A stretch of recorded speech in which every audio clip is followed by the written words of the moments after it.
So you hear Draymond Green there. They set up 6 conference finalist appearances in 8 years. And Draymond Green says no one cares about that. Do you care about that? Yeah, I mean, I do care about it because I do think it speaks to some level of consistency, right? And giving yourself an opportunity to get over the top and win that championship. But there's no question about it in terms of what Draymond's saying. I mean, it looks different. 6 conference finals in 8 years looks a lot different with 0 championships attached to it than with 1 or 2.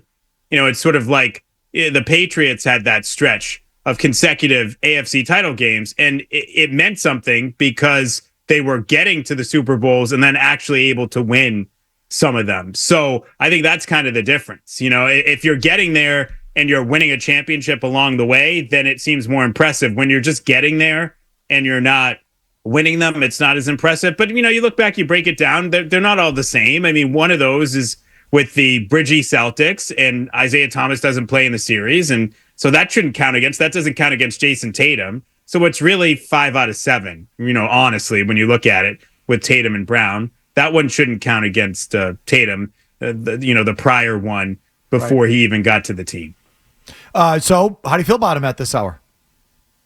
I feel really good about them. I mean, I do. It's hard to gauge because obviously the competition is not what you would anticipate it would be in a normal playoff run. I mean, Donovan Mitchell missing the last couple of games of this series. We know about Jimmy Butler not being able to play against Miami. They haven't really been majorly pushed, but I do like what I've seen. I mean, some of the concerns that I had maybe last week or the week before, particularly about Jayson Tatum, I don't have those concerns anymore. Last 3 games of this series, he averaged 30.3 per game on 47% shooting. And oh, by the way, all those people that were saying, well, he's not shooting well, he's not scoring, it doesn't matter because he's doing all this other stuff. Yeah, he was doing other stuff, 10 boards and 5.4 assists in the first 7 games. You know what he averaged in the 3 games where he scored 30 points per game?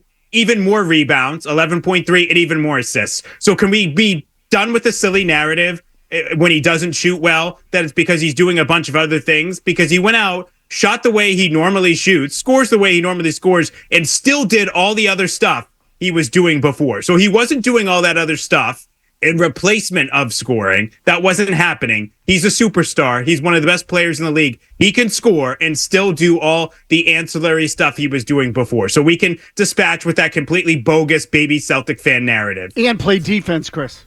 Yeah, he played great defense. So I'm not worried about that. And I also really like the way Mazzulla coached in this series, and particularly in Game 5. I like how you're praising a guy, but actually the tonality makes it sound like you're ripping him. Yeah, right. Totally. I'm not ripping him. I'm ripping the people that basically are going to tell you the last 3 games he played were great, but the other 7 he played were also great. They're the people that are telling you no matter what, it's great.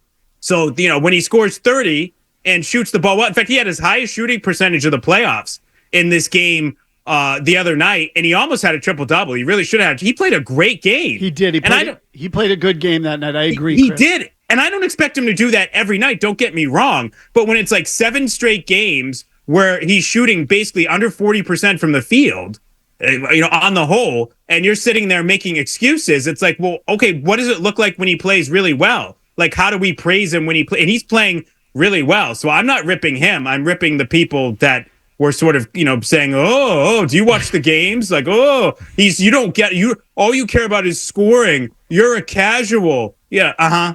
Yeah. I'm actually with Gasper on this. Can I just say this quickly?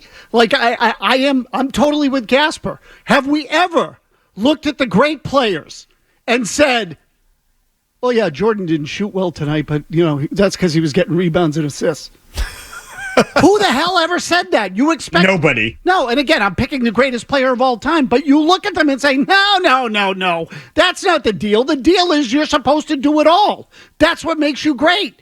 What makes you great is the ability to do it all. I'm gonna have to use that one seriously. I just wasn't prepped on the Red Sox today. I'm knee deep on the Bruins right now.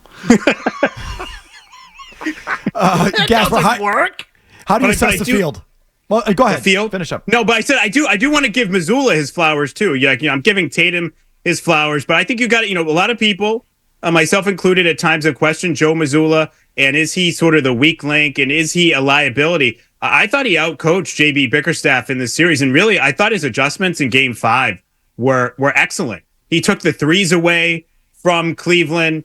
There's a great story in The Athletic by Jared Weiss that talks about this, the coverage that they went to, which was basically sort of lulling Darius Garland into trying to beat Al Horford one-on-one, and also saying, hey, we don't care if Evan Mobley beats us at the rim. We're not going to give up threes. That was a really good adjustment by Mazzulla in game once he saw that Marcus Morris was knocking down all those threes, that some of these other guys like Sam Merrill were hitting threes. He made a great adjustment in that game. And then in the fourth quarter, offensively, he made another adjustment. They'd been playing a lot of like 5 out. All of a sudden, they started to put Drew Holiday sort of in the short corners or along the baseline or in the dunker spot. He was kind of running the baseline, and he got 11 points on 5 for 5 shooting in the fourth quarter. They couldn't stop him because they made that adjustment, and they essentially started using Holiday almost like a replacement for the big man because Horford was outside the 3-point line. So Holiday would do some screening and rolling, or he would just be in the paint sort of making a cut or going from short corner to short corner cutting,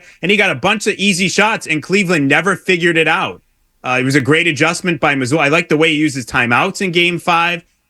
Cleveland had cut a 12-point deficit down to 6 in the third quarter. He called a timeout. They came out of that timeout. They put Jayson Tatum in the post. He got triple teamed. He kicked it to Peyton Pritchard for a wide open 3. I thought Joe Mazzulla had an excellent game coaching wise in game 5. Okay. Can I intervene now? It didn't sound like he was ripping anyone there. A little disappointing. Go ahead, Mazz. You do it. Well, so it's easy to coach against Cleveland. Thank you. Okay. Seriously, I mean, we got to stop. We got to stop Garland, or again, we got to stop Mobley. Come on. So no, they did a good job neutralizing Sean Wade. I think they were excellent coaching. You mean Dean Wade? Or whatever that guy's name is, yeah.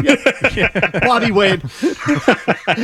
No, Chris, I will say, I'd like to see them use the same defense. If they face Denver, do the same thing with Denver. Don't give you. I would let Jokic get 50. I don't give a rat's ass how many points Jokic gets. I would try to stop Jokic from passing. So if they, and part of, I read the White story that you sent along. So part of the logic was take away the passing routes from Mobley so that if he got the ball in the paint, he wasn't just going to kick it out to a wide open guy for a 3. Do the same thing with Denver. Give them all the freaking 2s they want. And I don't know, you tell me whether that's a strategy to beat Denver or not. Yeah, I mean, make them take tough contested 2s. I think make a guy like Jamal Murray, who is an excellent player, but, make him try and finish in the paint under duress or at the rim as opposed to with 3s or, even he's so good on the mid-range too, but make him try and do that type of stuff. Now, look, Jamal Murray has cooked the Celtics in the past. Let's be real. Remember the game when Kyrie basically punted the ball into the stands in Denver because, Jamal Murray tried to go for 50. So it's not that easy with Denver. And I hear what you guys are saying about he certainly got easier for Joe without Donovan Mitchell, who I still think was the best player overall in this series. But again, in the past, he's been maybe a little slower to react to what's happening on a given night. This one, he wasn't like, oh, here's our game plan for defending the Cavaliers that we drafted before the series when they had Donovan Mitchell. And, these guys aren't going to make these 3s all night. He was like, nope, we're going to take away these 3s and we're going to make Mobley and Garland finish at the rim and beat us. So I thought that was good. And he's gotten better at the timeouts. He gets a lot of, I don't want to pull a Marcus Smart and say, look, he gets ripped a lot, rightfully so. But I do think that he's made strides. He's gotten better throughout the year. And I thought he was a better coach in this series. So let's be fair and real and honest about it. And he made really good adjustments in game 5. So I think, again, Joe deserves his flowers. And I feel a lot better about him moving forward in the playoffs than I did, maybe 3 months ago. If you like that clip, check out more videos from Felger and Mazz here. For more Celtics analysis and opinion, hit this playlist. And for all the latest from the Sports Hub, download the app at 985thesportshub.com.